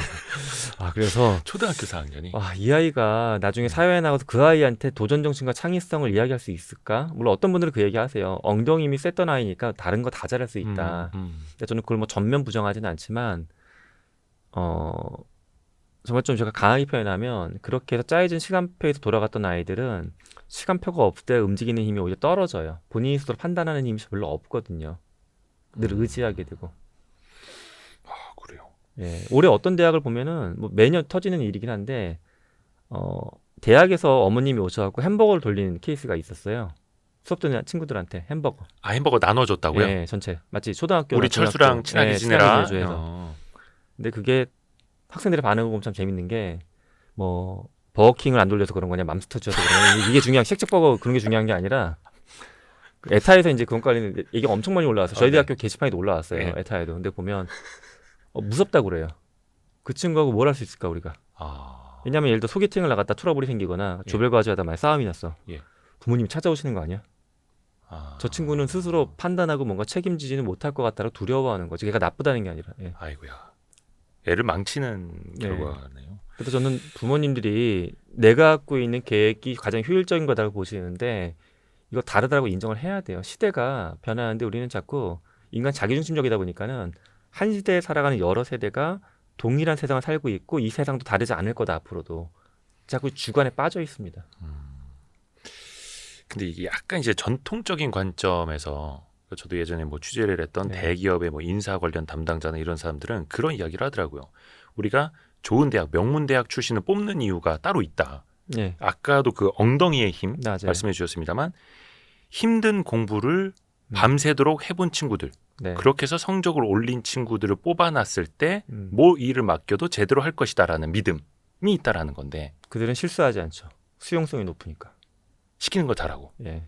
정해진 틀대로 네. 탁탁탁탁 잘 해내고. 그래서 최근에 우리나라 대기업들이 갖고 있는 문제가 그거잖아요. 리더 리스크가 있을 때, 오너 리스크가 있을 때 밑에 있는 굉장히 높은 임원들도 판단하지 않고 계속 버티고 있잖아요. 다 지붕만 쳐다보고 네, 있고. 지붕만 쳐다보고.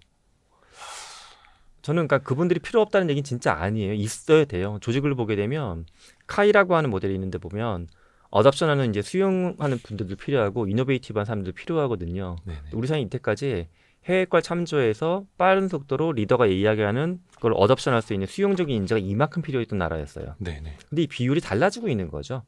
저는 이들이 제로가 된다는 건 아니에요. 비율이 근데 많이 달라져야 된다고 이야기 드리는 거죠. 조금씩. 예. 그리고 또 이 책에도 79페이지에 그런 이야기 나옵니다.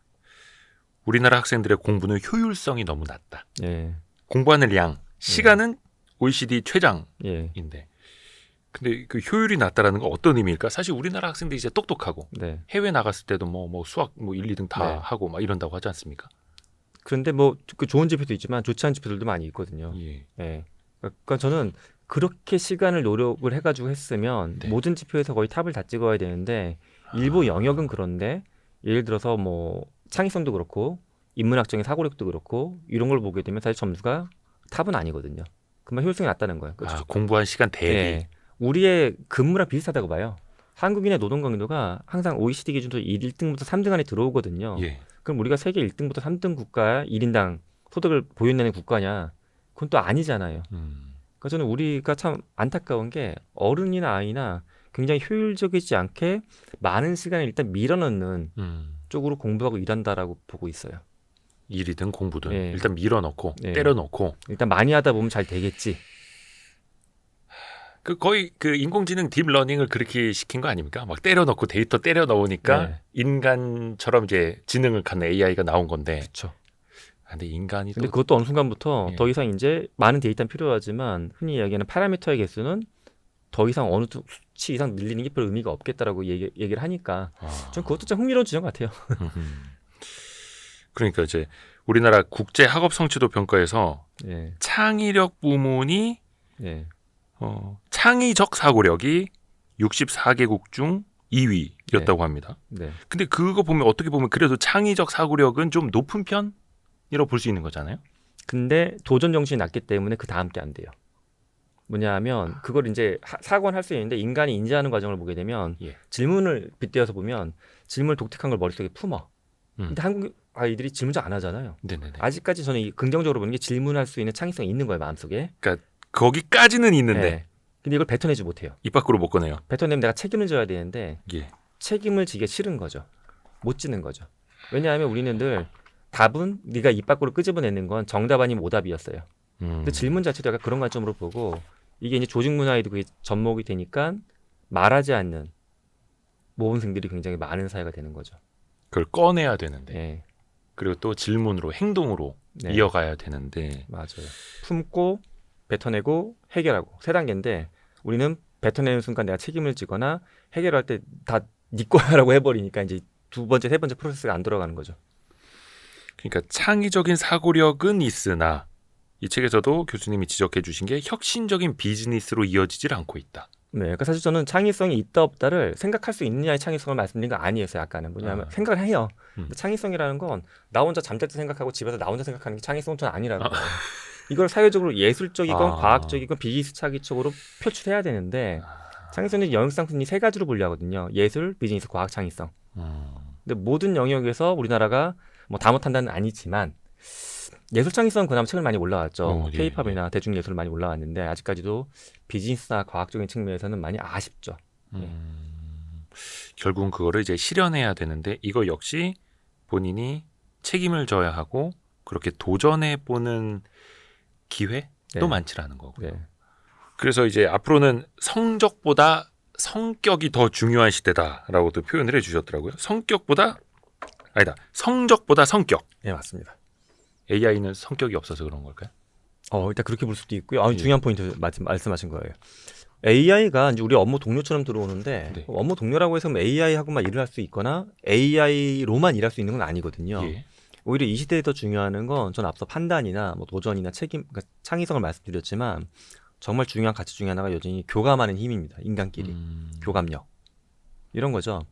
앞으로 1인 유니콘 기업도 좀 나올 수 있다라고 봐요. 1인 기업들 점점 더 네. AR 도구를 통해 갖고.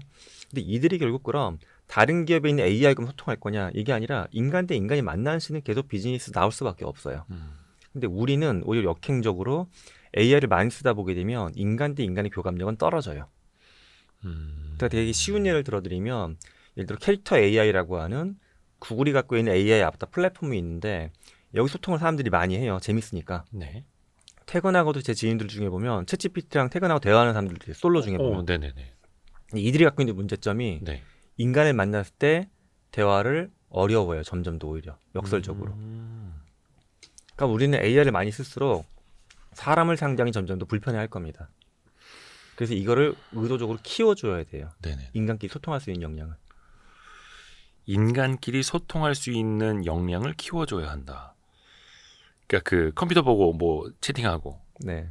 챗GPT나 이런 걸 이제 AI랑 요즘 음성 대화 되니까 네. 그런 것보다는 사실은 사람과의 대화가 더 중요하다. 교감하는 능력. 네. 이거는 이게 달라요, 결이.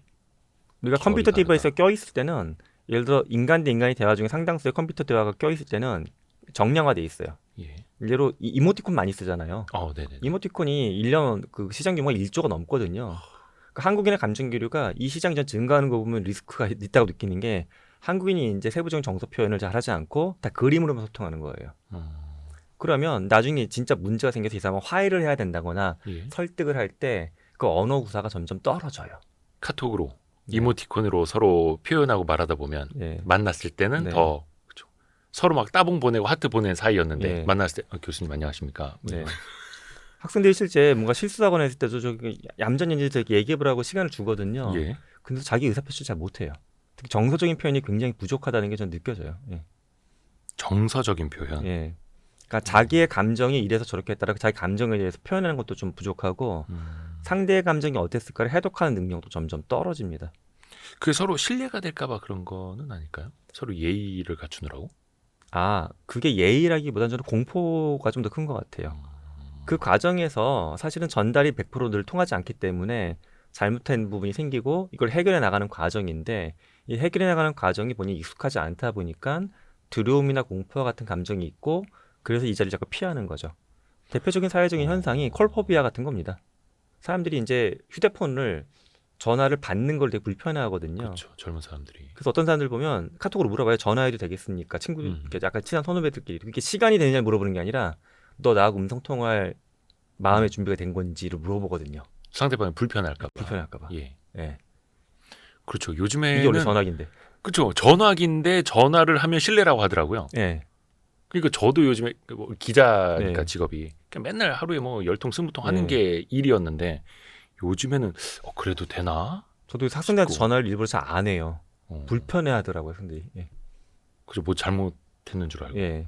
그죠. 회사에서도 뭐 부장님한테 전화 오면 네. 뜨끔뜨끔 하잖아요. 예. 요즘엔 그냥 아예 대놓고 안 받겠다. 그렇죠. 근데 이게 예의가 아니라 공포를 예. 갖는 걸 수도 있겠다. 그리고 네. 내가 어떤 정서적인 표현을 했다가 감정적인 표현을 했다가 잘못되지 않을까라는 또 불안감이 있을 수도 있는 걸 테고요. 네. 근데 그게 이제는 역설적으로 훈련이 되어야 한다라는 네. 거네요. 그러니까 AI는 최대한 어떻게 많이 경험하는 게 좋은 겁니까? 어릴 때일수록? 저는 경험량이 총량은 어느 정도 유지가 되는 게 좋은 것 같아요. 이게 분량의 문제인데, 네. 그러니까 정말 단순하게 보면 인간을 한 번만 AI를 한 번 썼으면 인간 한 번 만나야 되는 거죠, 우리가. 앞서 잠깐 언급했던 캐릭터 AI 사례만 봐도 어떤 일이 있었냐면 미국에서 14세 소년이 캐릭터 AI에 올라와 있는 그 아바타 중에 왕자의 게임에 나오는 데니라고 하는 여성 아바타가 있는데 네. 여성 매력적인 여성이에요. 저도 봤던 드라마고 그 여성하고 대화를 하기 시작한 거예요. AI 아바타.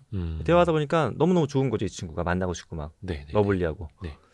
그러다 보면 점점 더 오프라인에서 사람과 교감이 떨어져요. 그러면 인간한테 어떤 문제가 생기냐면 현실 감각이 떨어집니다. 얘하고는 애착이 올라가고. 이걸 많이 안 해본 사람은 아무리 그래도 사람이 AI 아바타인 거 뻔히 알고 바보가 아닌데 네. 얘를 좋아하거나 인간처럼 뭐 애착 관계가 형성이 될까? 근데 실험들이 보여주는 건 애착 관계가 형성이 돼요, 실제. 호르몬 변화로 나타나고. 그게 어떤 뭐 한두 명의 특수한 케이스가 아니라 네. 그렇게 하다 보면 나도 모르게 그렇게 빠져든다라는 네, 맞아요. 거죠. 실제 작년 우리나라에서 했던 실험도 보면 유치원 애들 데리고 했던 실험인데 그렇게 해서 이제 로봇 형태로 해서 이제 아바타 형태로 만들어서 유치원에 투입해서 하게 되면 한 15분에서 30분 정도 시간만 투입이 돼도 라뽀라는 게 형성이 돼요. 이게 어떤 뭐 교사 친숙한 역할을 교감. 예, 대신해 준다고 해서 좋다라고 볼 수 있지만 전 그런 시점 또 무섭다고 보는 게 그러면 우리 아이들이 얘하고 이렇게 빨리 관계성이 형성이 되면 얘는 편한 존재거든요. 인간을 약간 불편해하는 거죠. 얘는 나한테 잘 맞춰주고 더 빠르게 형성이 되는데 친구는 취향이 있고 엄마 데리고 올 수도 있고 막 그러니까. 예. 왜 그 AI를 주제로 한 영화에서도 그런 이야기들 많이 나오죠. 바이센티니얼 맨도 예전에 그랬던 것 같고 엑스마키나도 그런 것 같고 네. 사람들이 처음에는 로봇이야 하다가 점점 친숙해지고 네. 나도 모르게 그러니까 라포를 넘어서 사랑에 빠지기도 맞아요. 하고 근데 그 AI의 기능, 기술 네. 자체가 이제 인간과 구분할 수 없을 정도로까지 가버리고 네. 무서운데요? 어른들은 사실 그게 아이들이니까 그렇지라고 또 말씀하시는 분들 계세요. 그래서 그렇지 않은 케이스라는 말씀드리면 올해 스위스 루체른에 있는 한 교회에서 AI로 예수님을 만들어서 고해소를 열었어요. 그러니까 성경을 학습시킨 AI 아바타. 물리적으로도 그럴듯하게 만든 게 나무 이렇게 문을 열고 들어가면 예수님이 TV에 걸려 있으면 좀 뻘쭘하잖아, 이상하잖아요. 예. 그게 아니라 이렇게 나무로 만든 격자무늬 창이 있고 그 뒤에 약간 간율이 끼어서 그 뒤에 모니터를 달았더라고요. 그러니까 여기서 보면 약간 뿌옇게 뿌옇게 보이는 더 그럴듯해 오히려. 그치. 너무 뚜렷하게 보이면 또 예. 가짜 같으니까. 그래서 근데 내가 말을 하면 내 언어를 인식을 해가지고 그 나라 말로 대화해주는 100개국의 언어를 구현하는 예수님. 아니 왜 그 교회 다니시는 분들은 예. 왜 성경 공부한다고 예. 하는데 예. 그냥 AI는 그 성경에 대해서 다 알고 있죠. 최대한 다 알고 있을 예. 테니까.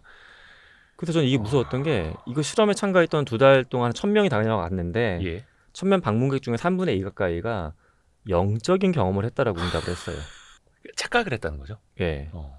진짜 내가 저는 뭐 종교인은 아니지만 좀 영적인 경험은 좀 그런 것 같아요. 그 신과 내가 진짜 연결되어 있는 순간을 느꼈다. 근데 옛날로 보게 되면 그럴 거예요. 만약에 우리 아이가 아바타하고 대화하고 와서 엄마 나 걔 살아있는 것 같아 진짜 친구야 라고 하면 얘 뭐야 라고 할 거 아니에요. 근데 어른이 이렇게 행동한 거죠. 예, 대답을. 교수님이 뇌과학도 공부하셨잖아요. 예. 얼마 전에 저희도 뇌과학 그 콘텐츠 다룰 때 예. 축두엽 어딘가 뭐 전기 신호를 주면은 영적인 그 경험을 한 것처럼 착각을 할 수도 있다 하더라고요. 예, 맞아요. 그런 거 있어요. 근데 그게 아니라 그냥 AI 어떻게 보면 서비스를 계속 접했는데 나도 모르게 빠져들고 그거를 실존인 걸로 또 착각하게 되고. 네. 말도 더듬네. 그러니까 전달자가 우리는 만약 목사님이 얼굴 만나면 전달자라고 보잖아요. 그럼 더 존경하고 대하겠지만. 근데 이거는 전달자가 없는 상태에서 바로 다이렉트한 채널이 열리는 거고 인간이 갖고 있는 육체적인 형상화, 음성의 톤 이런 게 다 나한테 맞춰진 거예요. 그러면 사람은 사실 처음에는 저 가짜다라고 보지만 점점 그 믿음이 생겨요. 예. 빠져드는 거죠. 예. 그래서 AI를 한번 접하게 되면 사람을 한번 만나도록 하라. 예. 정말 단순하게는 그렇게 해서 비율이 정도 지켜줘야 된다.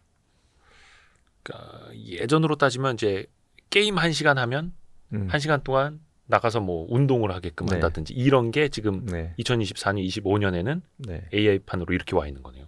네. 저는 사실 뭐 AI가 들어가 있는 학습 플랫폼 개발 작업에도 참여를 했지만은 그런 걸 쓰는 부모님들이나 선생님들한테도 가이드를 그렇게 드려요. 애가 혹시 자습 혼자 한다고 이걸로 계속 공부하면 좋지 않다.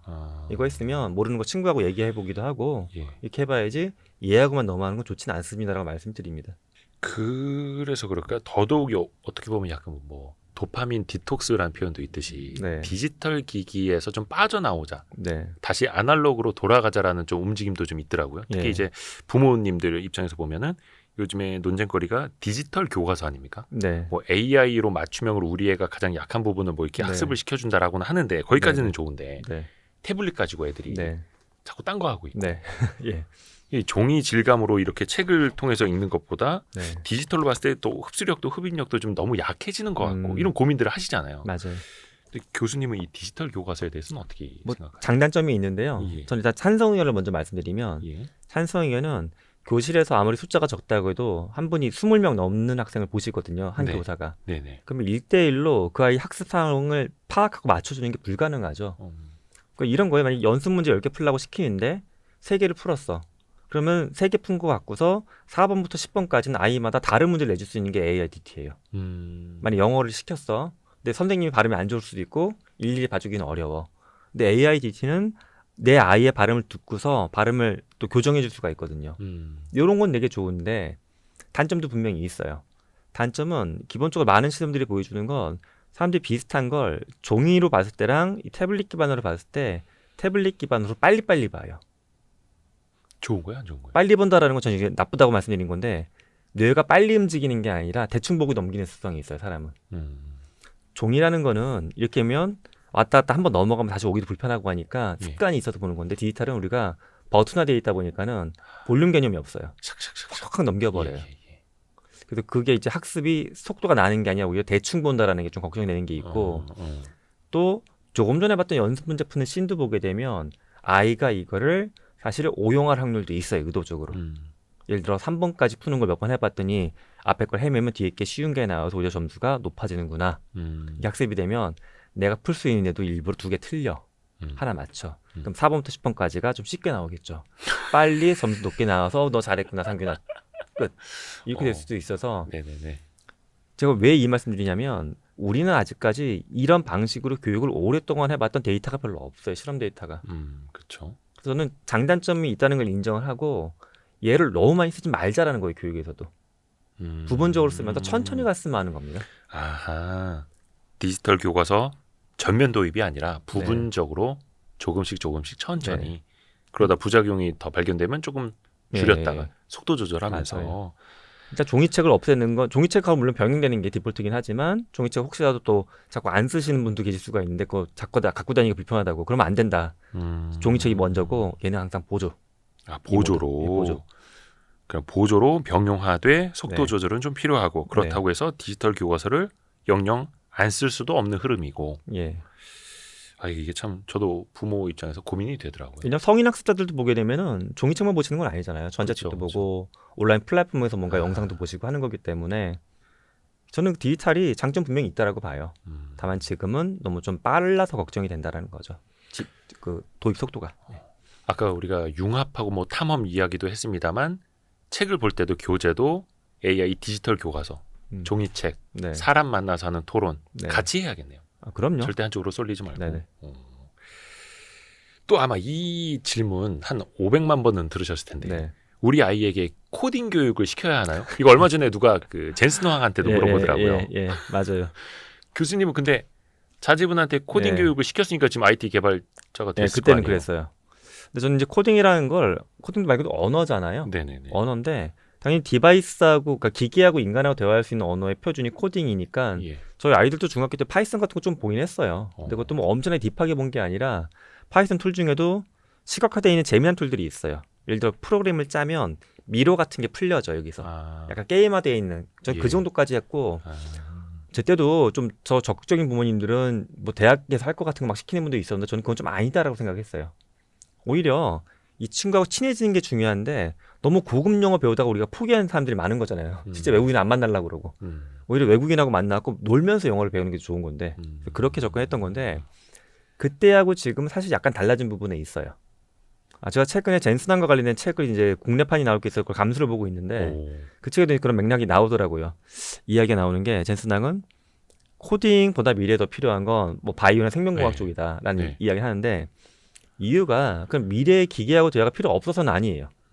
뭐냐면 코딩이 점점 더 인간의 언어 쪽으로 훨씬 더 빠른 속도로 다가오고 있기 때문에 그렇습니다. 컴퓨터 언어가 인간의 네. 언어처럼. 제가 32년 전에 대학교 1학년 때는 처음에 들어서 기계어라는 거 없어요. 기계어. 어셈블리.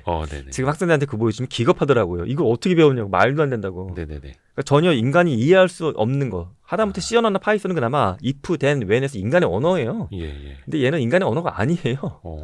그걸 암기해서 했었거든요. 점점 더 우리 쪽으로 다가오는데 생각보다 속도가 빨라지고 있는 거죠. 그러니까 예. 왜 자연어라고 네. 말을 하나요? 그러니까 우리나라 우리가 자연어, 그냥 예. 표현하듯이 그냥 한글로 타이핑을 해서 넣으면 그거 네. 자체로 이제는 코딩을 시켜주는 프로그램도 이미 또 나오고 있고요. 맞아요.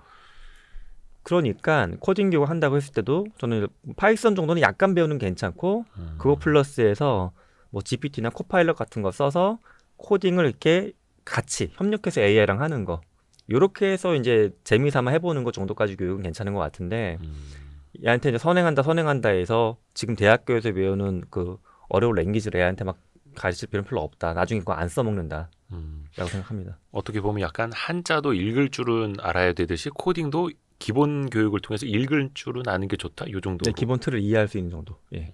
우리가 아까 그 탐험 네. 그다음에 교감도 이야기를 했는데 네. 우리 교수님이 책을 통해서 미래형 인재의 5가지 역량을 네. 이야기해 주셨습니다. 네. 탐험력, 질문력, 교감력, 판단력, 적응력. 네네. 탐험하고 교감은 아까 어느 정도 네네. 이야기를 한 것 같고요. 판단도 판단력도 얘기했고. 이야기했고 질문력. 네. 질문하는데도 어떤 뭐 능력이 있습니까? 제가 학교에서 수업을 해보면 학생들이 질문 진짜 안 하거든요. 질문을 안 하는 이유를 보면 집어서 시켜야죠. 너 네. 질문해봐 이렇게. 그럼 이제 그걸 당했다고 생각하죠. 아, 내가 저기 총 앉았기 맞았다고. 때문에 네. 그런 거구나. 총 맞았다고. 예. 오늘 23번이어서. 예. 근데 질문을 저는 이렇게 정의해요. 네. 우리 조직이나 사회가 갖고 있는 무지의 빈틈을 발견해 주는 사람. 그게 질문하는 사람이에요. 무지의 빈틈. 무지의 빈틈이요? 그러니까 모르는 게 있는데 예, 메타인지적으로 봤을 때 아무도 모른다는 걸 몰라. 이런 네. 게 살면서 되게 많아요. 아. 근데 질문하는 사람은 학생들이 대부분 모르는 걸 대표적으로 물어봐 주는 거예요. 또 때로는 교수님이 답변을 못하면 학생들이 미안해하기도 하는데 전 그럴 때 칭찬해요. 내가 모르는 거 물어봐줘서 너무 고맙다고. 제가 일례로 살면서 받았던 질문 중에 메타버스 막 깊게 연구하기 전에 어떤 학생한테 받던 질문 중에 그게 있어요. 게임에서 살인을 허용하는데 성폭행하지 않는 이유가 뭐냐고. 게임에서. 아하. 전 충격적인 질문이었어요. 좋은 질문이네요. 어. 살인하는 게임 엄청 많은데. 예, 성적인 게임은 진짜 드물거든요. 없어요. 예. 근데 현실 세계에서는 반대로 처벌하거든요. 둘 다 악질 범죄지만 예. 살인 처벌이 더 높아요. 예. 근데 이 게임 세계에서 왜 다르게 볼까 그래 삶을. 이게 저한테 중요한 철학적인 질문이자 어떤 사회 제도, 어떤 또 사회과학적인 공부할 게 너무 많았어요. 이걸 공부하면서 메타버스 좀 깊게 들어봤었어요. 그러니까 제가 있던 무지의 빈틈을 이 친구가 찔러준 거예요. 와, 네. 그 학생의 네, 질문이었다고요? 은인이죠 저한테는. 와. 이렇게 작은 질문들은 또 한 반에 30명인데 20명이 이해 못하는 걸 물어볼 때도 있어요. 어떤 친구가. 이런 거 해주는 사람이 있어야지 20명의 빈틈을 채워주는 거고 저 어떤 교수의 빈틈을 채워주고 이게 더 커지게 되면 우리 사회가 필요한 미래 서비스, 제품 이런 걸 질문 통해서 나올 수도 있는 거거든요. 근데 학생들은 질문은 선생님이 하는 거고 나는 정해진 답을 맞춰야 돼만 20년 가까이 훈련되다 보니까 질문을 품지도 않고 뱉어내지도 않고 살고 있죠. 근데 약간 이제 질문하는 사람의 두려움 중에 하나는 이거 같아요. 내가 너무 쉬운 질문을 하면 어쩌지? 네. 질문했다가 무시당하면 어떡하지? 약간 이런 두려움. 네. 그래서 사실 저는 학교에서는 특히 더 신경 써야 될 게 질문하는 사람을 나무라면 진짜 안 돼요. 근데 교수님들이 이제 본능적으로 하는 것 중에 하나 뭐 질문하면 아까 배웠었죠. 다시 한번 설명해 보겠습니다. 이러면 이제 그다음부터 그 수업은 아무도 질문하잖아요. 지금 못해 이거 기죽죠. 질문은 의도적으로 질문하는 사람 바라보면서 반가방 웃고 있어야 돼요. 그래서 좋다고. 일단 생각을 해보자고. 저는 반응을 해서 일부러 좀 이렇게 액션을. 왜냐면 표정 관리가 안 될 때가 있어요. 사람이니까. 그럼 액션을 키는 거야. 좋습니다. 학생은 일단 이게 세니까 표정을 살짝 못 보고 넘어가요. 제 주변 교사분들한테 팁을 많이 줘요. 일단 무조건 반응을 이렇게 하라고. 훈련 잡고 하라고. 얼굴은 짜증내면서 좋은 질문입니다. 이렇게. 예. 그러면 또 학생은 약간 용기가 생기잖아요. 그러면 이제 아무리 쉬운 것도 답변해주고 저는 그 질문은 나쁜 질문 없다라고 늘 학생들한테 이야기해요. 나쁜 질문 없다 세상에. 네. 나쁜 개는 없다가 아니라 네, 나쁜 질문은 없다. 네. 저는 뭐 여담입니다만 저는 이제 블로그 이름도 좋은 질문이라고 쓰거든요. 예. 기자 생활하면서 내가 좋은 질문을 했다라고 느낄 때는 어떤 순간이냐면 다른 기자들의 타이핑 소리 확 빨라질 때. 그렇죠. 와, 그게 내가 무지의 이거 빈틈 찾으신 거예요. 예. 야마를 잡았구나. 예, 예. 그때 이제 좋은 질문에 대해 예, 스스로를 이제 예. 생각을 합니다만. 근데 이것도 호기심이 많은 사람들이 질문도 많이 하게 되죠. 기본적으로는. 그렇죠. 정규를 똑같이 배운 사람은 사실 질문할 게 별로 없을 거 다 교사가 설명해 주니까. 근데 배웠는데 난 집에서 저거 아빠랑 뭐 봤는데 엄마랑 학원 놀러 가서 뭐 해봤는데 이거랑 연결해 보니까 이상하네? 그럼 질문이 나오는 거죠. 근데 똑같은 것만 배우고 똑같은 경험만 있으면 뭐 질문이 잘 안 나오죠. 그러니까 어떤 부모님들은 좀 학교 가서 질문 많이 하라고. 네. 그렇게 하면서 집에서 엄마 아빠한테 뭐 물어보면은 네. 넌 그것도 모르냐? 이러면 짜증내고 네. 예, 못 물어보게 하고. 네. 근데 댁에서도 약간 조금 더 호기심을 자극하고 네. 대화하고 토론하고 이럴 필요도 있어. 애들이 보통 부모님들이 뭐 외병이 걸렸다고 하잖아요. 왜 자꾸 뭐 하면 왜? 그 외병이라고 부르면 안 되고 저희 애들도 어렸을 때 많이 했어요. 한 6살, 7살 네. 뭐 그때. 예. 근데 저는 끝까지 대답해줬어요. 끝까지. 와. 제 조카들한테 그렇게 해줬고. 참을 네. 인자 새겨가면서. 예. 왜냐하면 상대가 나를 질문할 수 없는 사람을 인식하는 건 되게 슬픈 거예요. 그럼 아빠한테 남자친구가 생겼을 때도 먼저 못 물어보고 그렇게 돼요. 모든 순간이 막혀버려요. 예. 그러니까 질문을 받는다라는 거는 나의 존재감이 되게 있는 거네요. 그렇죠. 그러니까 리더들도 저는 우리 직원들 질문 안 해요 그러면은 리더님한테 편한 분을 얘기해요. 리더님한테 문제가 있어 질문 못하는 거라고. 예. 그러네요. 적응력. 예. 적응력은 약간 이건 뭡니까? 좀 성격의 차이로 지금까지 많이들 생각해 네. 왔잖아요. 예. 저 친구 적응력 좋아, 뭐 이렇게. 예. 적응력 사실 기업 입장에서 봤을 때 피보팅이라고 흔히 부르는 거잖아요. 네. 외부 변수가 변했을 때 우리를 틀어버릴 수 있는 거. 근데 예전엔 사실 개인이 피보팅이 별로 필요가 없었던 게 우리 부모님 세대는 한 직장 들어가면 20년, 30년 근무하셨고 평생 직장. 예. 제가 같이 협업했던 기업 중에도 GS 칼텍스와 같은 정유회사를 보게 되면 예. 뭐 회사 부지 면적만 여의도에 몇 배면서 막 직원들이 벙커 안에서 근무해요. 거기 화학 플랜트니까. 네. 근데 전 거기 상담해주면서 신기했던 게 한 벙커 안에 남자 직원 15명이 근무하는데 네. 평균 근속 연수가 15년이에요. 15년 15명이 보고 살아온 거예요. 고인물들. 그러니까 정신적으로 다 아파하는 분들이에요. 아. 이 사람은 15년 살아왔으니까 부부도 아니고. 근데 요즘에 젊은층 보면 뭐 스타트업 기준으로는 근속 연수가 2년씩도 안 되거든요. 그리고 회사도 계속 새로운 걸 찾고 있잖아요. 그러니까 내가 선택을 하건 안 하건 간에 나는 빨리빨리 바꿔지는 어떤 조직이나 시스템 안에 들어갈 수밖에 없어요. 근데 나는 과거에 너 이거 공부해서 학석박 공부하면 이 분야로 20년 먹고 살 수 있어. 이게 안 통한다라는 거죠. 계속 바뀌어야 돼요, 우리가. 아하. 어떻게 보면은 이제 직장도 그렇고 사회생활도 그렇고 빨리빨리 적응하는 능력. 네. 그러니까 피벗이라는 게 왜 농구에서도 한 발 축을 잡고 방향을 전환하는 건데 사업을 할 때도 스타트업들도 계속해서 피vo팅을 하는 거고 이게 개개인한테는 더더욱이 또 중요한 거고요. 근데 아이들이 참 적응력이 좀 없다고 느끼는 게 아까 햄버거 얘기도 드렸지만 부모님이나 선생님이 안 기다려줘요. 뭐 시키고 난 다음에 애가 문제가 있는 것 같으면 본인이 계속 코칭을 해요. 이렇게 저렇게. 좀 안 되면 틀어버려. 학원 다시 옮겨. 그러니까 저는 학원에 가서 친구랑 싸웠어. 그래도 일주일은 버텨봐야 되는 것 같아요. 근데 그 버틸 기간은 안 줘요. 효율 때문에. 그렇게 하다가 일주일 동안 수학 문제 못 풀 거 아니야. 그렇게 하다가 스트레스 받아서 뭐 할 거 아니야. 그래서 효율만 따지다 보니까 장기적으로 이 친구가 적응하지 못하는 어른이 되죠. 그러니까 거기서 좀 마찰이 있는 친구가 있더라도 그 친구랑 일주일 한 달을 지내보면서 이겨내는 것 또 배워봐야 되는데. 그렇죠. 어떻게 보면 학부모님들이 학원을 빨리 피벗하는 거네요. 네. 아이가 적응하지 못한다라고 부모님이 안 믿는 거예요, 이건. 네. 안 믿는 거라고요. 근데 조금 더 이게 근데 기회를 준다고 해야 될까요? 근데 우리 아이가 거기서 고통스러워할 수도 있다라고 생각할 거니 부모님 입장에서. 삶에는 근데 양가적인 감정들이 있죠. 인간이 느끼는 감정이 27가지인데 이제 테스트를 해보면 사람들은 긍정 부정이 굉장히 극단적으로 나눠요. 근데 저는 예를 들어 불안이란 감정을 놓고 보면 보통 안 좋다고 보잖아요. 근데 불안이란 감정을 살짝 느끼는 사람들이 오히려 환경 변화가 있을 때 기회를 먼저 보거든요. 네네네. 얼마 전에도 계엄 사태 터졌을 때 제 주변에 돈 많이 번 사람들도 있어요. 그 새벽에 암호화폐 거래해가지고 억 단위로 번 사람들이 있는데 그 쭉 빠졌을 때 그 사람들은 늘 상황에서 여러 가지 요소를 보는 거잖아요. 그러니까 하나의 감정도 마찬가지인 것 같아요. 근데 불안이란 감정을 너무 경험하지 못했던 아이들은 이제 어른이 돼서 그런 엄마나 아빠나 선생님을 보호한 게 없어. 그럴 때 불안의 감정을 느끼면 본인이 견디지를 오히려 더 못하죠. 그 왜 인사이드 아웃 영화 2의 주제가 불안이었잖아요. 사실 되게 중요한 거죠. 불안이 너무 없어도 문제인 거고요. 요거 또 하나가 AI로 지능을 확장하는 접근법이 있다 하더라고요. 요거를 스타, STAR로 이름을 지으셨어요. 일종의 메타인지적인 가이드라인을 살짝 드린 건데 저는 AI를 이렇게 보시면 좋을 것 같아요. 부모님들은 아이가 머리가 좋아지고 머리 잘 쓰면 좋겠잖아요. 근데 인간의 뇌는 30만 년 동안 물리적으로는 그대로거든요. 근데 우리가 좋아져 보이는 건 많은 걸 때려 넣기 때문에 그래요, 머릿속에. 근데 더 이상 한계가 있잖아요. 그럼 여기에 보조 프로세서 하나 붙인다고 보시면 돼요, AI가. 그래서 얘랑 내 뇌를 한꺼번에 연결해서 쓸 수 있는 그 사고법을 이제 훈련하는 게 미래의 우리죠.